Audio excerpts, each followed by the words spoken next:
명절 연휴 잘 지내셨습니까?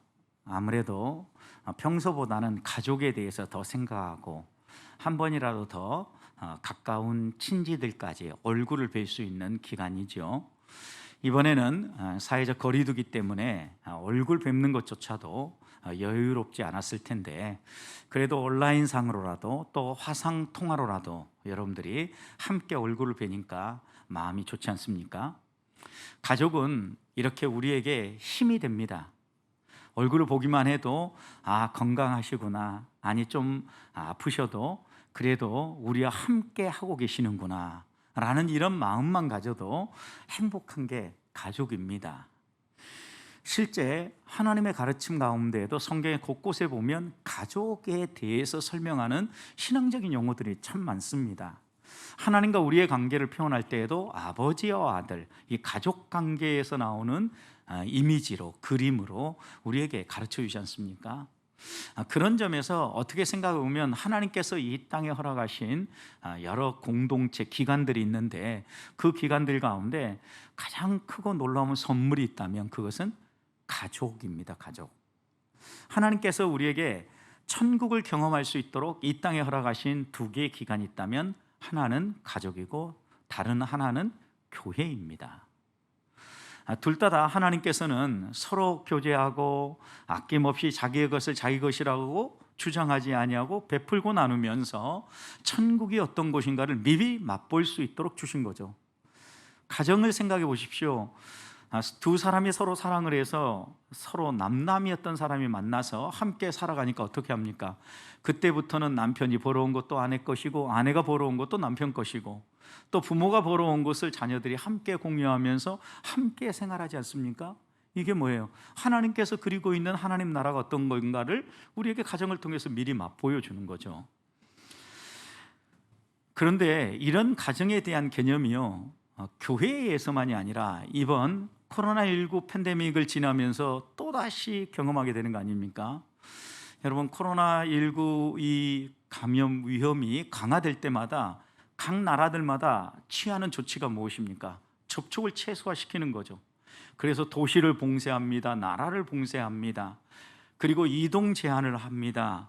그리고 더 나아가서는 공공장소조차도 들어가지 못하도록 아예 폐쇄해 버립니다.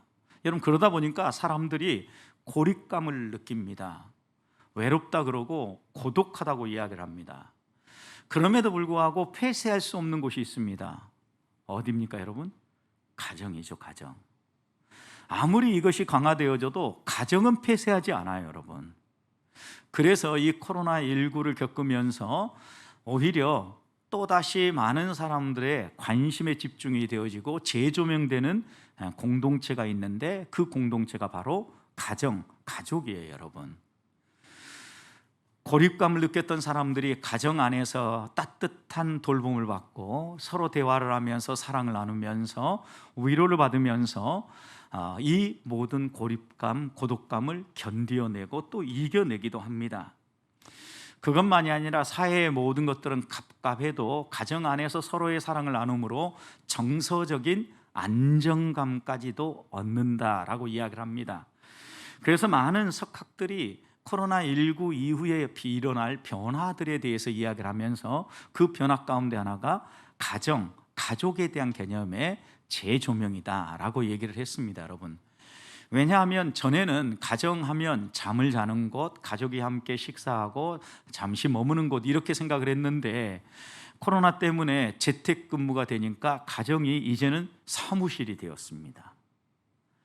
재택근무를 통하여서 가정이 업무와 여러 가지 생활을 할 수 있는 생활의 터전이 될 뿐만 아니라 어떤 사람은 가정에서요, 운동도 하고요, 취미생활도 하면서 가정이라는 이 집이라는 공간이 아주 다양한 목적으로 사용되어지는 복합적 공간이 되어졌다는 거예요. 그러면서 우리들이 이런 가정에서 고독과 맞서서, 그리고 또 사회의 여러 가지 어려움들, 세상의 여러 가지 공격들과 맞서서 버텨내고 견디어내는 가장 좋은 공간으로서 가정을 사람들이 생각하기 시작했다는 겁니다. 무엇보다도 최근에 조사한 여론조사에 의하면은 우리나라 19세 이상 성인 남녀 1110명을 대상으로 만약 당신이 태어날 때 부모를 선택할 수 있는 이런 기회가 주어진다면 어떤 부모를 선택하겠느냐라고 이렇게 질문을 던졌습니다. 여러분, 어떤 결과가 나온지 아십니까?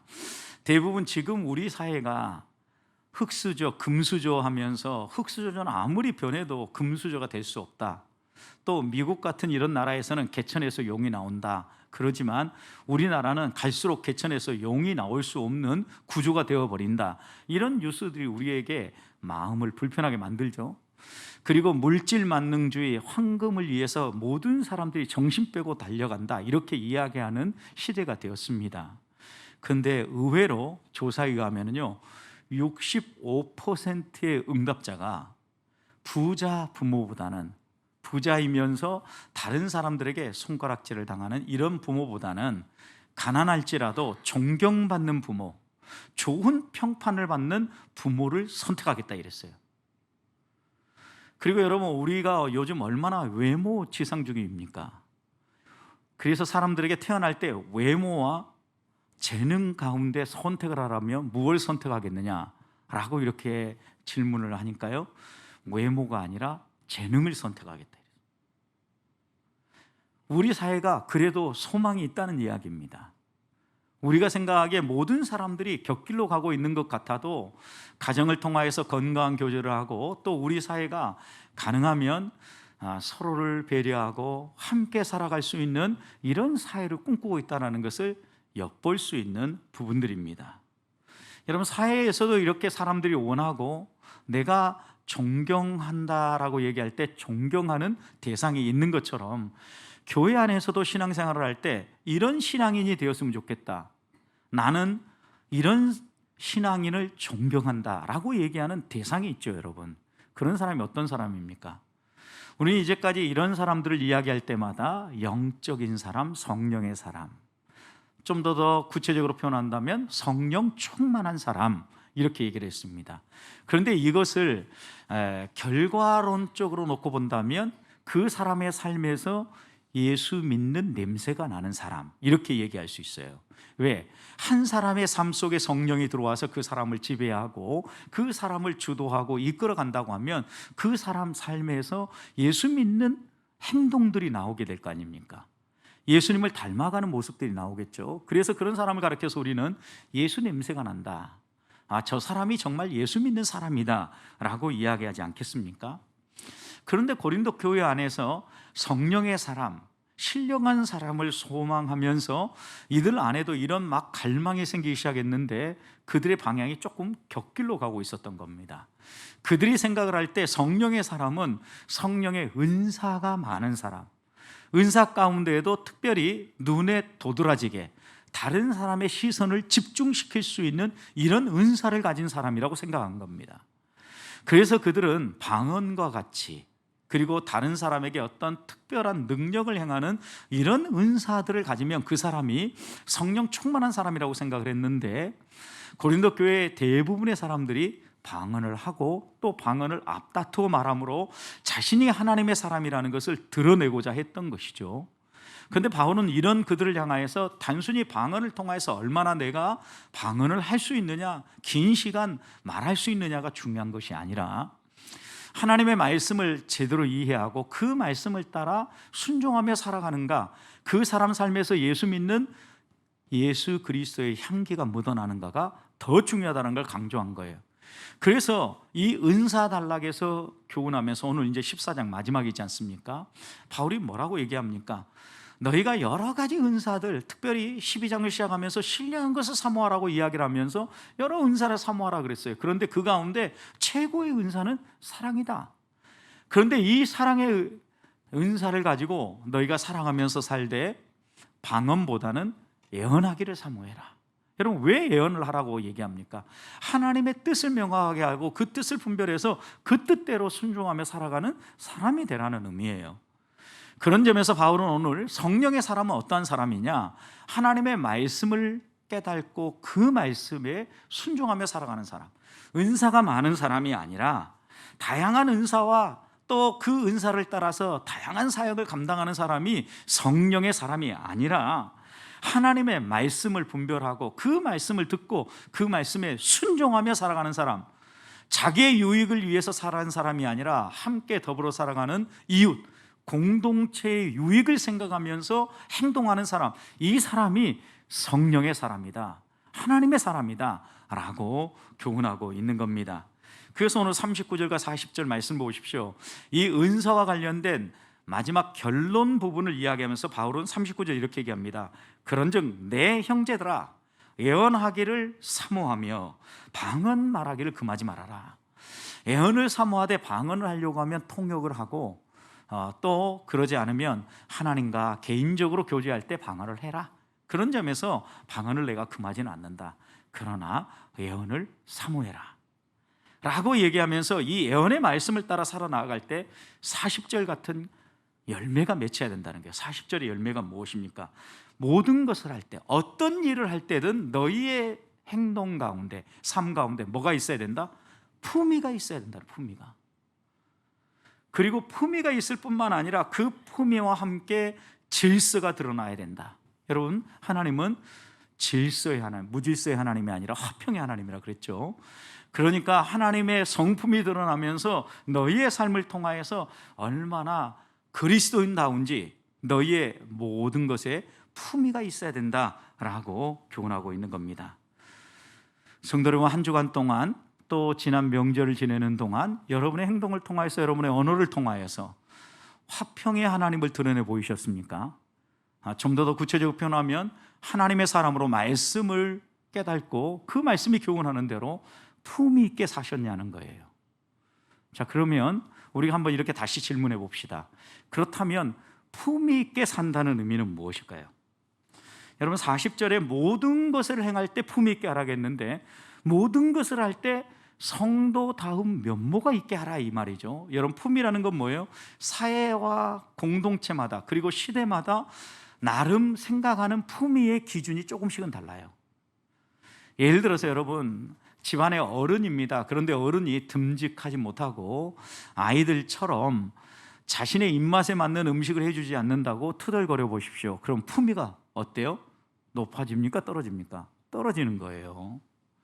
그리고 어떤 일들을 처리할 때 막 급하고 어려운 일을 만났다고 해서 당황하고 막 호들갑을 떨면 품위가 떨어지는 거죠, 여러분. 이런 일들을 만나도 어른들은 어때요? 충분한 경험과 이 일을 어떻게 해야 될지 삶의 지혜가 있기 때문에 여유 있게 대처하는 거죠. 그러면서 어른다운 품위가 있는 거죠. 그 사회마다 그 사람이 살아가는 삶의 자리, 위치, 지혜에 어울리는 모습이 있어요. 그걸 뭐라 그래요? 품위, 품격, 이렇게 얘기하는 거죠. 여러분, 그래서 이 본문에서요, 품위가 있다라는 것은 저 사람이 정말 그리스도인답다라고 말하는 것과 동일해요. 여러분, 언제 그러면 사람들이 우리를 보면서 저 사람이 그리스도인답다라고 얘기하겠어요? 코로나 팬데믹을 지나면서 교회가 지탄의 대상이 되는 이유가 무엇입니까? 어느 곳이든 감염은 되어질 수 있어요, 여러분. 그리고 실제로 교회에서 감염된 감염 퍼센티지는요, 약 12% 정도 돼요. 결코 높은 수치가 아니라고요. 그런데 수많은 사람들이 아주 작은 교회라든가 교회와 유관된 기관에서 감염이 일어나면 돌팔매질을 하고 교회를 향해서 욕을 합니다. 왜 이런 결과가 나올까요? 그들이 이상한 사람들이기 때문입니까? 아닙니다, 여러분. 사람들이 교회라고 하면 적어도 이런 곳이어야 된다라고 생각하는 거예요. 그들은 교회가 감염을 일으켰기 때문이 아니라 감염을 일으키고 난 후에 보여준 행동 때문에 이런 결과가 나온 거예요. 세상 사람들은 신천지도 교회라고 생각을 합니다. 우리가 생각하는 지금 조금 곁길로 가 있는, 그러니까 기독교의 모양을 갖추고 있지만 이단이라고 분류하고 또 이단 종파, 사이비 종파라고 얘기하는 그런 곳에서 감염들이 실제로 많이 일어나고 있지 않습니까? 그럼에도 불구하고 세상 사람들은요, 이들을 다 교회라고 생각을 하는데 그들이 보여준 행동 가운데 하나가요, 감염한 이후에 행동들이요, 정보를 감춥니다. 여러분, 최근에 여러분 또 우리 선교단체 가운데 BTG 백투더 예루살렘을 외치던 선교단체죠, 여러분. 근데 이곳에서도요, 여러분, 조금 건강하다고 하면 그렇게 하면 안 돼요. 우리 교단에서도 이 선교단체는 경계 대상으로 삼고 있는 곳이긴 하지만, 적어도 이 사람들도 교회라고 하면서 이들이 상황을 감추려고 하고 거짓으로 행동을 하고 여러 가지 행동들을 볼 때 교회답지 못한 모습을 드러내 보인 거예요. 그런 사람들이 돌파매진하는 거죠. 소위 말하면 교회다운 품위와 품격이 떨어져 버린 거예요.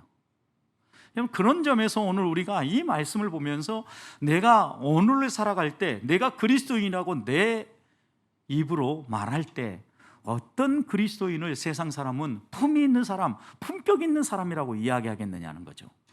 오늘 본문에 이 품위 있게라는 단어는요, 여러 가지 의미로 쓸 수 있는데 적당하게, 예의 바르게, 정직하게, 고상하게, 이런 의미예요, 여러분. 적당하게라는 의미가 무엇입니까? 적당하다라는 것은 지나치지 않는다는 겁니다. 때에 따라서 절제할 줄 안다는 거예요. 말을 아껴야 될 때는 말을 아끼고 말을 해야 될 때는 말을 하는 거, 상황을 분별하고 그에 적절하게 적당하게 행동할 줄 아는 거, 이게 뭐예요? 품이에요. 여러분, 말하지 않을 그 순간에 말을 하면 어때요? 저 사람 좀 이상하네, 지금은 조용히 하고 있어야지. 예를 들어서 슬픔을 당해 고통을 겪고 있는 사람에게 너가 이거 잘못해서 그런 일을 당하는 거야 라고 또 지적해봐요. 그럼 어떻습니까? 말은 맞지만 그 이야기를 듣는 사람의 가슴에 또다시 못을 박는 거예요. 여러분, 이것은 적당하지 않은 거죠. 품위가 떨어지는 거예요. 뿐만 아니라 여러분, 품위가 있다라는 것은 예의가 바르다라는 건데, 여러분, 예의 바르다라는 것은요, 어디로부터 나오냐면 상대방을 존중하는 마음에서 나와요.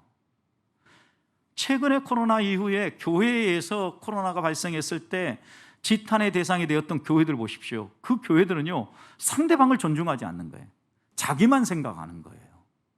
그러니 예의가 벗어나고 품위가 떨어지는 거죠. 우리도 교회 안에서 여러 사람과 관계를 맺을 때 상대방을 존중하는 마음이 있으면 그 존중하는 마음으로부터 뭐가 나와요? 예가 나오고 품위가 나온단 말이에요. 그래서 하나님 앞에서 우리가 품위 있는 성도가 된다라는 것은요, 상대방을 존중할 줄 아는 성도가 된다라는 거예요. 교회 안에서 여러 공동체 안에 갈등이 생겨 보십시오. 그 갈등의 공통점은 뭐냐면요, 상대방이 나에게 함부로 말했다라는 거예요. 상대방이 나를 존중히 여겨주지 않는다라는 거예요. 그것 때문에 교회 안에서도 갈등이 있어요. 우리가 품위 있는 성도답게 예의 바르게 상대방을 존중할 줄 안다면요, 이런 모든 갈등들은요, 순식간에 해결될 수 있어요. 이게 정말 하나님이 원하는 멋있는 품위 있는 성도의 모습이에요. 이것뿐만 아니라 또 품이 있다라는 의미는요, 정직하게 산다는 거예요. 지금 기독교의 핵심 가치 가운데 하나가 정직이잖아요. 사회에서도 정직한 사람을 원해요. 그런데 신앙인이라고 얘기하면서 그 사람이 거짓말을 해요. 여러분, 그러니까 사람들이 교회를 향하여서 신뢰하지 아니하고 이번 이 팬데믹을 지나면서 교회에 대한 신뢰도가 바닥으로 또 떨어진 거예요.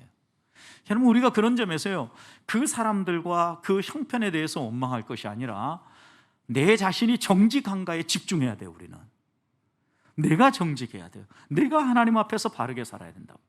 그러면서 내가 품위를 찾을 때 우리 보배교회가 품위를 회복하게 되고, 우리 보배교회가 품위를 회복할 때 한국 교회가 품위를 회복할 수 있다는 것 잊지 마십시다. 고상하게라는 의미는 또 무엇입니까, 여러분? 고상하다, 어떤 사람을 향해서 우리는 고상하다고 얘기합니까? 그 사람의 이름, 그 사람의 지위, 그 사람의 역할에 어울릴 때 그 사람을 고상하다 그래요. 하나님 앞에서 내가 그리스도인답게 또 그리스도인에게 어울리는 언어, 행동 하고 있는지 돌아봐야 되는 거예요. 사랑하는 성도 여러분, 하나님은 우리가 품위 있는 성도로, 성령의 사람으로 신앙생활하기를 원하십니다. 어떤 그리스도인이 기품 있는, 품위가 있는 성도인가, 품격 있는 성도인가 잊지 마십시다. 적당하게, 그리고 예의 바르게, 정직하고 고상하게 산다는 의미를 곱씹으면서 한 주간 살아가는 동안 품위 있는 그리스도인들이 되시기를 축복합니다. 두 번째, 품이 있는 성령의 사람은요, 오늘 본문의 말씀을 보면 말씀의 권위를 인정하는 사람이에요. 말씀의 권위. 36절 보십시오. 하나님의 말씀이 너희부터 난 것이냐 또는 너희에게만 임한 것이냐. 고린도 교회에 두 가지 오해가 있었다라는 거예요. 그들만 말씀을 가지고 있는 것처럼 막 자랑을 한 거죠. 그리고 또 하나님의 말씀이 다른 사람들에게는 임하지 않고 자기들에게만 임했다라고 생각하는 두 가지 오해예요. 여러분, 우리가 신앙생활 하다 보면은요, 하나님의 말씀을 깨닫고 알면 이거 기가 막힌 말씀인데 나만 깨달았다, 내게만 있다, 하나님이 나에게만 있다, 그리고 이것이 강화되다 보면은요, 그 말씀은 나로부터 나오는 거로 생각해요. 내가 지혜로워서, 내가 영적이어서 나만 깨닫고 이런 나로부터 하나님의 말씀이 나왔다라고 오해하는 거죠. 여러분, 근데 하나님의 말씀은 어떤 특별한 사람에게만 주는 것이 아니라 하나님으로 여기고 사모하는 모든 사람들에게 하나님께서 말씀을 주셔요. 말씀은 내게로부터 나오는 게 아니죠. 하나님께로부터 주어지는 거예요. 그래서 계시라고 얘기하는 거죠. 내가 만들어내는 것이라고 하면 그런 점에서 그것은요, 말씀이라 할 수 없죠. 하나님이 우리에게 주시는 말씀, 하나님이 내게로 오신 이 말씀은요, 나만 위하여 주신 게 아니라 우리 모두를, 우리 공동체 모두를 위해서 주시는 말씀이에요. 자기만 가졌다, 내게만 있다라고 주장하니까 바울은 그 고린도 교회를 향하여서 고린도전서 8장 2절에서 이렇게 얘기합니다. 만일 누구든지 무엇을 아는 줄로 생각하면 아직도 마땅히 알 것을 알지 못하는 것이니라 그랬어요. 그러니까 나만 알고 있다, 나만 가지고 있다, 이렇게 생각하는 사람은요, 착각이고 잘못하고 있다라는 거예요. 어떻게 보면 그 사람은 진리가 무엇인지 모르는 사람과 똑같다, 이렇게 바울은 이야기한 거죠. 성도 여러분, 우리 자신이 믿는다, 하나님 말씀을 깨달았다, 그 말씀을 따라 살아간다, 이런 것을 자랑하고 이것을 하나의 영적인 증거로 삼는 것, 어리석은 행동이라는 거죠. 우리가 어떻게 이렇게 하나님의 사람으로 살게 됐어요? 은혜죠, 은혜. 내게만 있는 것이 아니라 하나님이 한량없는 은혜를 부어줬기 때문에 우리에게 가능한 거예요. 그런 점에서 우리는 말씀의 출처가 내 자신이 아니라 하나님이라는 걸 인정하며 살아야 돼요. 그것만이 아닙니다. 오늘 말씀 보면 하나님의 말씀인지 사람의 생각인지를 분별할 줄 아는 사람이 성령의 사람이고 품이 있는 사람이라고 얘기하거든요. 37절 보십시오. 만일 누구든지 자기를 선지자나 혹은 신령한 자로 생각하거든 내가 너에게 편지하는 이 글이 주의 명령인 줄 알라는 거예요. 여러분, 자기는 신령하고 자기는 하나님의 사람이어서 내게 하나님의 말씀을 가지고 있다라고 얘기하면서 바울이 이렇게 편지를 써서 보내는 이 편지에 대해서는 하나님의 말씀으로 생각하지 않는 거예요. 어리석은 거죠, 여러분. 이것은 자기만 옳다라고 주장하는 독불장군 같은 행동이지요. 만약 그러나 너희가 정말 신령한 사람이고 하나님의 사람이라면 내가 너희에게 써낸 편지가 하나님의 말씀인지 아닌지를 알 수 있다라는 거예요. 그러면서 38절 보십시오. 만약 내가 너희에게 쓴 이 편지 글이 하나님의 말씀이라는 걸 알지 못하면 어떤다 그랬어요? 너희는 알지 못하는 자다. 너희는 깨닫지 못하는 사람이고 성령의 사람이라 말할 수 없다. 거듭난 사람이라 말할 수 없다. 왜? 자기만 옳다라고 주장하는 것은 뭔가 문제가 있는 거거든요. 그래서 바울은 우리에게 말씀의 권위를 인정하는 품이 있는 하나님의 사람은요, 말씀이 하나님께로부터 흘러나올 뿐만 아니라 여러 말씀들이 우리 안에서 나누어질 때 이것이 정말 하나님의 말씀인지 아닌지 분별할 줄 알고 바울처럼 진정으로 하나님의 말씀을 전하는 사람을 알아보고 인정할 수 있다는 거예요. 여러분, 그런데 여기에서 더 뼈아픈 말이 한마디 더 있어요. 37절 마지막 부분을 보면 이 글이 주의 명령인 줄 알라 그랬어요. 여러분, 주의 명령이다라는 건 뭐냐면 품이 있는 성령의 사람은요, 하나님의 말씀인 줄 알고 그 말씀에 순종하는 사람이라는 거예요. 여러분, 명령이라는 의미는 무슨 의미예요? 그대로 살라는 거죠. 명령은 해도 되고 안 해도 되는 게 아니에요. 그대로 살라라는 거예요. 여러분, 그러니까 고린도 교회 사람들에게 너희가 내 말에 이렇게 순종하지 않고 이 말씀대로 안 살아라는 것, 하나님의 말씀에 불순종하는 것과 같다라는 거예요. 그러나 너희가 정말 성령의 사람이고 하나님 앞에서 그리스도인다운 품위를 가지고 살기를 원한다면 주의 명령인 줄 알아라. 주의 명령인 줄 알고 그 말씀에 순종하며 살아라. 이렇게 당부하고 있는 겁니다. 사랑하는 성도 여러분, 우리가 믿는 하나님은 진리의 하나님입니다. 그래서 예수님이 떠나면서 우리에게 보내주신 성령도 진리의 영이라 그랬습니다.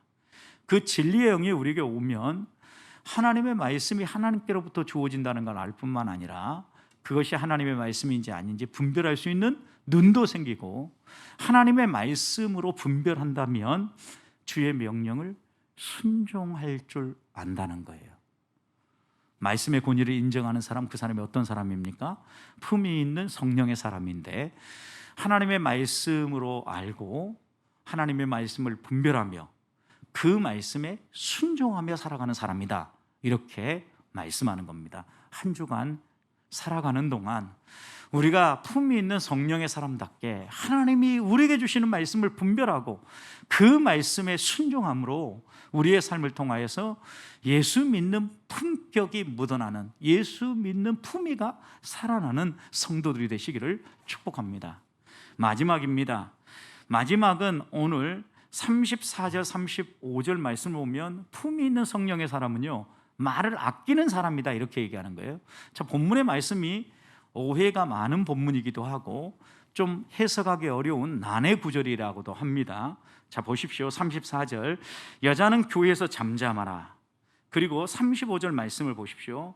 여자가 뭘 배우려고 하면 여자는 교회에서 말하지 말고 남편에게 듣고 그 다음에 교회에서 조용히 해라. 말하는 것은 부끄러운 일이다, 이렇게 얘기했어요. 자, 그러면 우리가 이 말씀을 보면, 얼른 읽어보면 교회에서 여자는 조용히 하고 있어라, 이렇게 얘기한 것처럼 들리잖아요. 그런데 이제껏 12장부터 쭉 고린도서에서 얘기하는 걸 보세요. 너희는 예언하기를 사모해라 라고 얘기할 때, 여러분, 여자들은 빼고 남자들에게만 예언하기를 사모해라? 아니에요, 여러분. 다 사모하라는 거예요. 그렇다면 여성들도 교회 안에서 예언을 했다라는 얘기죠. 방언도 하고. 그런데 교회 안에서 잠잠하라? 그런 의미는 아니겠죠. 입 다물고 있어라? 이런 의미는 아니에요. 가끔 이 본문을 오해해가지고요, 남성 우월주의적 사고를 가지고 있는 사람들은 교회에서 여자들은 아무 소리 하지 말고 가만히 있는 게 하나님 뜻이야, 이건 오해하는 거예요. 거짓말이에요. 이건 가짜예요. 여러분, 그런 의미가 아니라 이 당시에 그들의 문화를 좀 이해해야 되는데, 지금도 중동의 문화는요, 구술 문화라고 합니다. 구술 문화. 여러분, 구술 문화라는 건 뭐냐면 조용히 앉아서 묵상하고 글을 읽고 쓰면서 어떤 것을 깨닫고 배우는 게 아니라 말을 하면서 배우기도 하고 깨닫고 이 말을 통하여서 정보를 습득한다는 의미예요. 그러니까 사람들마다 배우는 방법이 다르잖아요. 어떤 사람은 막 경험하고 부딪히면서 배우는 사람이 있고요, 어떤 사람은요, 먼저 지식을 꼼꼼하게 잘 준비해가지고 배우는 사람이 있어요. 그러니까 여러분, 여행을 갈 때도 보세요. 어떤 사람은요, 출발하기 전부터 꼼꼼하게 다 정보를 찾아보고 준비해서 여행을 가는 사람이 있는 반면에, 어떤 사람은요, 대강 어디로 가야 되겠다만 결정하고 가면서 부딪히면서 헤치고 가는 사람이 있어요. 여러분, 두 사람 가운데 어떤 사람이 옳은 사람이고 어떤 사람이 틀린 사람입니까? 옳고 그름이 아니에요. 이거는 차이가 있을 뿐이에요. 그러니까 중동의 이 문화도 어떤 걸 배우려고 할 때요, 말을 통하여서 이야기를 하면서 배우는 거예요. 대학 교수가 학생들에게 뭘 가르치고 하고 학생들을 수업에 집중시키려고 하면 칠판에다 뭘 쓰기 시작한다는 거예요. 교수가 책상에 칠판에 무엇을 쓰기 시작하면 학생들은요, 즉시 시선을 교수에게서 동료 학생들에게 옮긴다라는 거예요. 그리고 난 다음에 교수가 칠판에 쓴 그 내용들을 가지고 학생들은 옆에 있는 동료 학생들하고 이야기하기 시작하는 거예요. 이게 뭐예요? 보통 우리 문화에서는 이렇게 행동하면 어때요? 이것들이 교수를 무시하네? 교수에게 나에게 버릇없이 행동하네? 이렇게 생각하죠. 왜? 자기 하고 싶은 말하고 막 떠든다라고 생각하는 거죠. 그런데 이 중동의 문화에서는 그게 아니라 교수가 칠판에 글을 쓰는 순간 아이들이 서로 동료와 대화하고 토론함으로 교수의 가르침에 순종하는 거예요. 서로 토론하고 배워가는 거죠. 여러분 이런 문화를 생각. 그런데 특별히 여인들에게는 이런 구슬 문화가 더했는데요. 여성들이 어떤 것을 배운다고 할 때 지금도 중동은요 어떤 문화냐면 밖에 나가지 않아요. 여인들은 집에 가만히 있어요. 식사 때가 돼가지고 뭘 요리하려고 하면 시장에 가야 되잖아요. 여자들이 시장을 가지 않고 남편들이 퇴근하면서요 다 시장을 받아줘요. 그럼 집안에서 그걸 가지고 요리를 해요. 이런 문화라고 여러분 생각해 보십시오. 그러니까 이들은요 무언가를 습득할 때 이런 구슬 문화 속에서 그것을 잊지 않고 마음속에 되새기기 위해서는요 큰 소리로 자꾸 얘기하는 거예요. 실제 우리도 그러잖아요. 내가 알고 있는 것을 다른 사람한테 큰 소리로 한번 말하고 나면 어때요? 더 분명히 우리의 마음속에 이해가 되고 더 남잖아요. 이런 문화 속에서 지금 이 예배의 상황을 생각해 봐요. 왜 바울이 여자들아 너희는 잠잠해라, 그리고 혹시 궁금한 게 있으면 여기서 떠들지 말고 집에 가서 남편에게 물어라, 이렇게 얘기한 본문이잖아요. 이 얘기는 여러분 무언가를 들었을 때 그것을 습득하려고 하면 어떻게 해요? 구슬로 얘기하는 거죠. 제가 오늘 또 품이 있다라는 의미를 여러분들에게 헬라어 단어는 언급은 하지 않았지만 왜? 여러분의 얘기에도 그것은 의미가 없기 때문에 그 뜻만 여러분에게 나눈 거예요. 근데 이런 단어에 대해서 얘기하면 그게 뭔 단어지? 하면서 서로 말로 막 그 모임 가운데 질문을 하는 거죠. 묻고 대답하는 거예요. 이게 중동의 문화예요. 그러다 보니까 이런 문화 속에서 예배 시간에 서로 이렇게 예언을 말하고 있는데 이야기를 해보십시오. 그럼 어때요? 산만해서 앞에서 예언하는 말에 대해서 듣지 못할 거 아니에요. 그러니까 이 말씀은 어떤 의미냐면 서로 대화하며 토론하는 것, 이런 것을 잠시 멈추고 너희에게 예언하는 사람의 그 예언이 명확하게 들릴 수 있도록 잠잠하라라는 거예요. 그리고 여기에서 보면 너희는 여자들은 남편에게 복종하라는 거예요. 남자에게 복종하라고 얘기하는데 여기에 남자가 그냥 남자가 아니고요 남편이에요. 34절 보십시오. 율법에 이른 것 같이 오직 복종할 것이요. 여자는 남자에게 무조건 복종하라고 얘기한 게 아니라 가정 안에서 하나님께서 남편을 머리로 세워줬기 때문에 남편에게 복종하라는 거죠. 그러니까 남편과 아내 관계예요. 그리고 그들의 문화 가운데 남편들이 바깥 생활을 하다 보니까 아무래도 헬라어라든가 이런 단어들에 대한 의미들을 더 명확하게 알 수 있겠죠. 그러니까 예언의 말씀을 선포할 때 그것을 막 무슨 뜻이냐라고 물어서 예언의 말씀이 들리지 못하도록 방해하지 말고 그런 궁금한 점이 있으면 어떻게 하라는 거예요? 집에 가서 남편들에게 조용히 물으라는 거죠. 그렇게 배우라는 거예요. 그리고 그렇게 하는 것이 부끄럽지 않은 일이라는 거예요. 여러분 생각해 보십시오. 여러분 이렇게 하는데 예를 들어서 제 아내가 제가 이렇게 하는데 막 떠들어가지고 그게 뭔 말이야 막 이렇게 얘기하면 여러분들이 어떻게 생각하겠어요? 아 목사님 아내도 저렇게 행동하고 아내도 못 다스리네. 결국 이 얘기는 뭐냐면 아내가 잠잠하고 조용히 함으로 남편을 부끄럽게 하지 말라는 거예요. 그런 의미에서 35절 마지막에 뭐라고 해요? 여자가 교회에서 말하는 것은 어때요? 부끄러운 일이다, 수치스럽다라는 거예요. 어떤 상황에서냐면 조용해야 될 때 막 시끄럽게 이야기함으로 말미암아 상대방을 불편하게 만들고 상대방의 유익을 해침으로 부끄럽게 되어진다, 그런 의미예요. 자, 그러면 말씀이 분명하죠? 사랑하는 성도 여러분, 품위 있게 성령의 사람으로 살아간다는 것은요 상황과 형편에 따라서 말을 아낄 줄 아는 사람이에요. 필요하다 그러면 아끼는 정도가 아니라 어때요? 침묵할 줄 아는 사람이에요.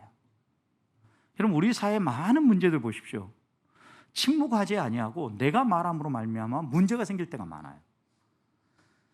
정말 그리스도인들이 품위 있게 언어 생활을 하면요 수많은 문제들이 해결되게 돼 있어요. 저는 우리 보백교회 성도들이요 말을 아끼는 품위 있는 그리스도인들이 되기를 소망해요. 말을 아낌으로 말미암아 그리고 때로는 침묵함으로 말미암아 거기에서 묻어나오는 그리스도인의 품격이 주변에 있는 사람들을 변화시키고 하나님 앞으로 한 발 더 가까이 나아가게 할 수 있다는 걸 믿으십시다. 그러면서 꼭 필요한 말들만 아낄 줄 아는 그리스도인들이 되셔서 여러분의 삶을 통하여서 하나님이 드러나고 야, 저 사람 정말 멋있는 성도야, 품이 있는 사람이야, 이런 말들을 세상 사람들이 입을 모을 수 있도록 살아가시기를 주님의 이름으로 축복합니다.